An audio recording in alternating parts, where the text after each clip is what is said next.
We are back with more Mountain Connections, and there's a big awards night coming up this weekend. And if you want to know what you should be looking out for, all the categories you should be really thinking about, well, we've got some great information for you right now. It's almost time for Hollywood's biggest night. Who will take home the gold? Well, we are getting the lowdown on all our favorite Oscar-nominated films and actors with Rotten Tomatoes Jacqueline Coley. Thanks for talking with us today, Jacqueline. Thanks for having me, Christine. So tell me, what do we need to know as we head into the Oscars? I think what you need to know is this is a great crop of films this year that are nominated for Best Picture. You know, when you add up the tomato meter scores of all the Best Picture nominees and average them out, it is one of the highest years of the decade, with films like Parasite, which is 99% certified fresh, and a film like Little Women, which is 95% certified fresh. Just a sort of like a glut of just award-worthy auteur cinema. A lot of people are talking about the snubs. Tell me more about that.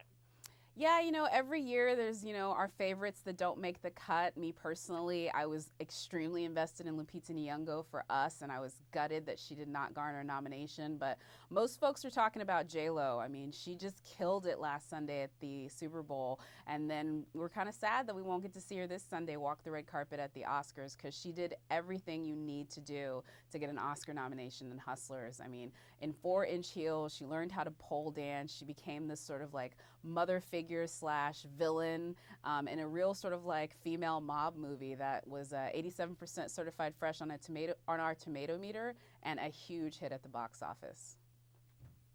There's also a lot to be said with the kind of the contrast between seeing movies in theaters versus seeing them at home, because both The Irishman and Marriage Story are nominated.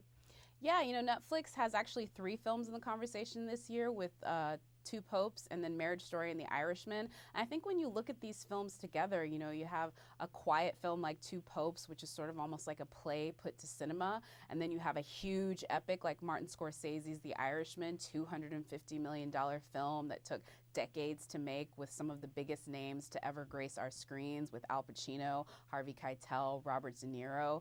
And then you have another quiet film like Marriage Story from Noah Baumbach about a divorce between two people on both sides of the country in New York and LA. I think when you look at that, you see the various types of films that Netflix is willing to bring to audiences, whether it be in cinema or at home, and you have to, give them, I think, kudos for their commitment to the genre. Absolutely. And what about the battle for the Best Director category? Yeah, we have a battle actually this year. And you would think in a year with Quentin Tarantino and Martin Scorsese, they'd be the 2 top names on the list, but it's actually Bong Joon-ho, the director of Parasite, and Sam Mendes, who directed 1917, the continuous shot World War I epic that he brought to screen this year. And then, of course, Parasite might become the first non-English language film to win Best Picture. That's exciting. Yeah, it is. I mean, it already made history as the first South Korean film to ever garner an Oscar nomination for anything. It has 6. It also broke records when it won the SAG for Best Cast Ensemble, the first foreign language film to do so.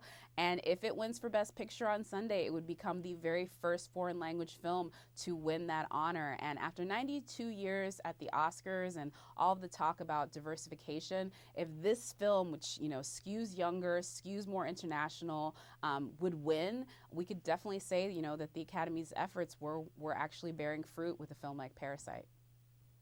And then Brad Pitt might get his first acting win. It's hard to believe he hasn't won before. I mean, he does have an Oscar for producing for 12 Years a Slave, but yes, this would be his first win for an acting prize, and I think he is more than deserving for what he did in Once Upon a Time in Hollywood, especially some of his very fun shirtless scenes, if I might add. They were definitely great to watch. But no, he was amazing as Cliff Booth in Once Upon a Time in Hollywood, another certified fresh film at 85%, and Quentin Tarantino's love letter to old Hollywood in the 1960s, and he was just incredible in it.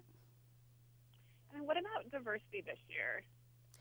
I mean, again, like as I was saying earlier, it is sad that, you know, Cynthia Erivo was the only actress of color to sort of earn an Oscar nomination. But I looked at films like Parasite. I looked to an animated short called Hair Love, which comes from former NFL player turned filmmaker Matthew A. Cherry as sort of hope for the future of the Academy. I mean, this is a film about normalizing black hair in our society, and it's sort of a little girl's journey to get her hair done by her dad, and showing, you know, African American fathers' commitment to the upbringing of their children. And you have to look at, I guess, the whole field to really see whether or not the Academy is diversifying. And hopefully, in a few years, we won't be talking about Oscars so white. Absolutely. Where can we get more information and know, you know, a little more about what to look out for before the actual awards? Well, I would say definitely head over to RottenTomatoes.com. We have videos and tons of editorial about how you can win your Oscar ballot. And of course, you can check out our awards leaderboard where we track the various wins of all these films throughout the season.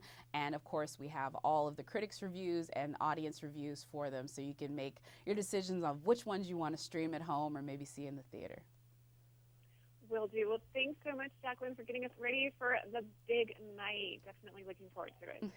Thanks, Christine. Thanks for having me.